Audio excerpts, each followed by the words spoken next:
Hi and welcome to tonight's Facebook Live, which is an opportunity to talk about the solstice before it actually arrives in a week's time. People ask me about the solstice, what it means, why is it significant, and where the connection between the solstice and the equinoxes are. And so tonight I thought I'd do a little bit of a talk about each of these and why they're significant. I'm just switching off the heating because it's a little bit noisy. It's the winter here where we are, so hence the wrapping up to keep warm. So, nice to see you. We've got Sarupa, Orla, Sonia, Juliet, Glynis, Cynthia, Tracy, Karen. There's a nice group forming. Thank you, Maria. Nice to see you here. And good to have a group of people that we can discuss and we can share and perhaps ask a few questions and illuminate the topic of the solstice. Because the solstice is about illumination. Hi, Harish and Pia. Thank you for joining. Solstice actually means stand still. The sun stands still. So for those of you who may not know, twice a year the sun reaches a certain point. In the summer it reaches the Tropic of Cancer, at which point it stands still for 3 days. The energy stands still for 3 days. The sun doesn't stand still in the sky and stop spinning, and neither does the earth. The energy stands still for 3 days.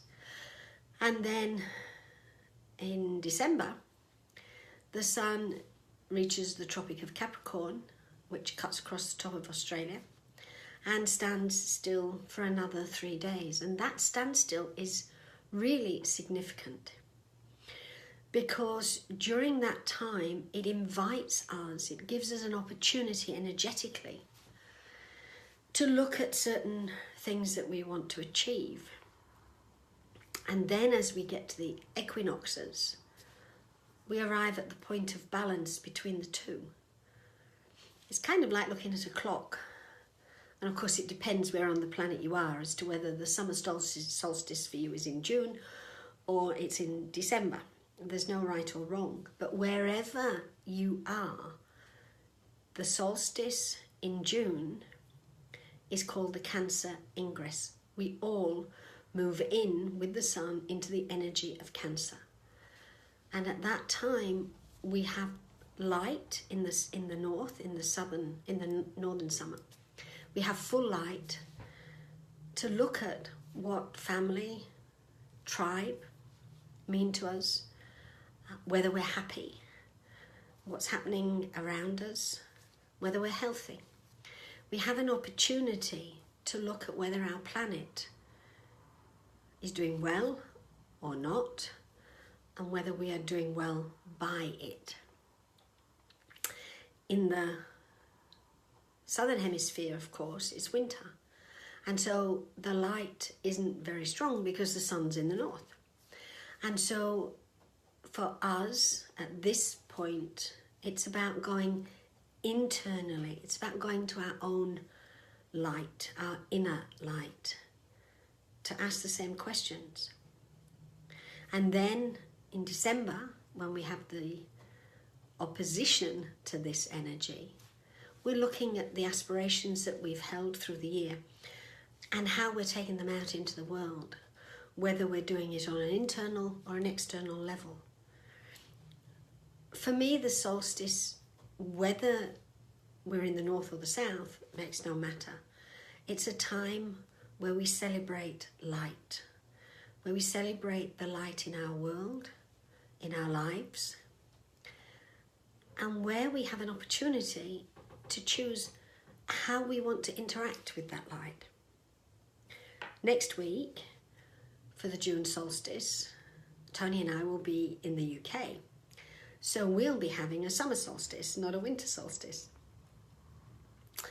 And because it's June the 21st, the Harmony group will be meeting live on Facebook to do the exercise of sharing light with the world. And particularly for this one, we'll be calling in the golden light of the universe and spreading it through the grid. Hi Michelle, hi Julie, hi Doris, nice that you could join us. So I guess for me, the solstice is all about light and what we choose to do with it. If any of you have any questions about it, please feel free to ask them now. And why is the solstice in relationship to the equinox so important? From an astrological perspective, they square each other. So what that means is that there's a challenge. So at a solstice, you may have the full light and you may decide on a course of action of how you want to work with that light. At the equinox, the sun is at a point where light and dark are equal. Day and night are equal. And we're being asked to say, okay, at this midpoint that is equal, what are we doing? How well have we done with what we chose at the solstice? Some of us will say we've done a really good job. Some of us will say, well, we could have done a better job. Some of us will say, well, we haven't done any kind of job because we forgot or life was busy. If we focus on keeping it simple, it doesn't have to be challenging and it doesn't have to be difficult. All is saying, why now? I presume you mean, Ola, why are we looking at the solstice now? And why does the planet and its people need this meditation, the Harmony 21, at this point in time? I could say the world's in a terrible situation and it needs all the help it can get. I don't personally believe that. Things are shifting and changing. We're moving. And we have to get past this glass ceiling that says, this is where we're safe and this is where we're comfortable, so this is where we sit. And if there are terrible things happening in the world, let's just pretend they're not happening and they might sort themselves out. We've got things changing politically. President Trump, whether you like him or you don't, created an opportunity to meet with Kim Jong-un. So here for the first time, we have East and West talking. How long it will last and what will come out of it, to me, isn't as important as the fact that it happened now, when we need to bring in as much light as possible and as little judgment as possible to get the whole energy moving. The planet doesn't need Harmony 21 because it's not wounded, but the energy of the Harmony 21 group, as it's distributed out into the world, empowers the energy in nature. So there's a collaboration. We're learning to operate in collaboration with the planet and the planetary being. And so those of us who meet June 21st to share the grid meditation with the golden light, what we're doing is we're putting that energy out into the world so that it can be used for the highest good of everyone in and on it. Julie says, it's a little like the spaces between the new and the full moons. It is. It's actually a little bit more than that. The more I look at this, the more fascinated I become by it. A Saturn cycle is roughly 30 years. A moon cycle is monthly, but it's also 28 to 30 years, depending. And there are 4 stages. So there's the new phase, where we've just about got an idea and we're working with it. And for a child, it's from the years 0 to 7. And then we have the developmental stage from 7 to 14, where we start to explore our world in a bit more detail and where our emotional body is activated. From 14 to 21, our mental body is stimulated. And from 21 to 28, that's really about who we are and how we want to operate in the world. Well, it's the same with Saturn. Saturn challenges us in each of those quarters. If you look at the solstices and the equinoxes, you have exactly the same thing. Whether you're in the northern or southern hemisphere matters not. It's about who am I, where am I going, how am I choosing to get there, and what's my responsibility? What have I achieved when I arrive? So it's a cohesion between them all.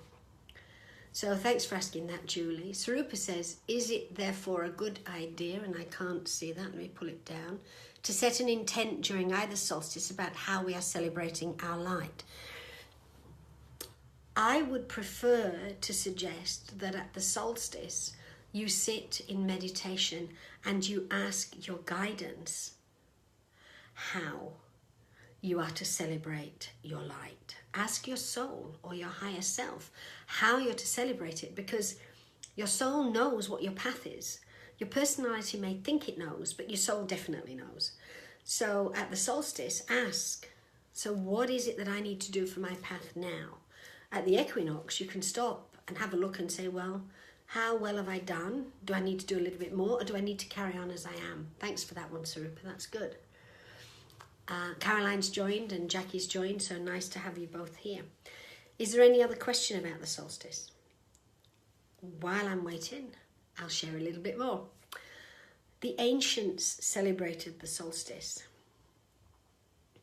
The Sphinx at the summer solstice, the light touches the top of the Sphinx's head. You can imagine how powerful that would have seemed to the Egyptians at that point in time. They'd designed it for that to occur, but for the people there seeking to commune and connect to their gods, having that light touch the head of the Sphinx would have been tremendous. What we perhaps forget is that at the solstice, we can do the same. We can sit and we can connect and we can call in the light, and it touches our crown chakra. And then it can fill us and we radiate it. We become a sun, standing still, radiating that energy out into the world if we choose. So basically, solstice is a point on the compass where you can orient yourself to your journey, to what you're doing, to where you're going, and to how you want to adjust it. If you're not happy with where you're at the moment, you can sit and feel grumpy or upset. You can choose to be resigning. You can do anything emotionally that you like. Or you can sit and say, let me see what I need to align to be able to move forward in love, in light, and in joy. Use the solstice as that orientation point, not as a judgment point. This is where I am. Is this really where I want to be? That's where I want to go. What can I do to take me there? And once you've thought about that, don't make that, this is the map that I'm going to follow. Before you do that, go into your meditation and ask, this is what I feel, this is what I think. Is this the path for me to take? If so, please show me. And don't expect that you're necessarily going to be shown the answer immediately. There may be some other things that need to unfold first. So if something doesn't become blindingly obvious immediately, don't blame yourself or criticize yourself for not being connected enough or not tuning in. Ask, is it not timely yet? Or is it timely now? Depends how you want to voice the question. And what will happen then is you'll start to understand. Sometimes we need to allow things to unfold. We tend to expect things to be immediate because we live in an immediate world. And It's not about answers on demand. It's about growth and a process. And if you look at the Stonehenge, the ancient structures all around the world, where people gathered to see the sun at certain points in the year, they didn't have mobile phones. They didn't have an internet connection. What they had was a connection to the universe and a connection to the seasons and to the rhythm of life and of the planet. And they learned how to live according to those seasons and rhythms. More than anything for me, the solstice brings us back to the seasons and to being at one with the natural order and rhythm of things. At that point, we open up to light, and light then can shine through us. Doesn't look as though anybody's got any more questions. If you don't have any questions and you're happy with what I've explained, great. If you don't understand anything and you'd like clarity, please let me know or pop a comment in the box below, as we usually do. Thank you for joining me tonight. And those of you who are part of the Harmony 21 group, I'll see you 6 p.m. Australia time, which will be 9 a.m. UK time. I'll see you then live to do the Harmony 21 meditation. Thank you for joining me. See you then. Good night.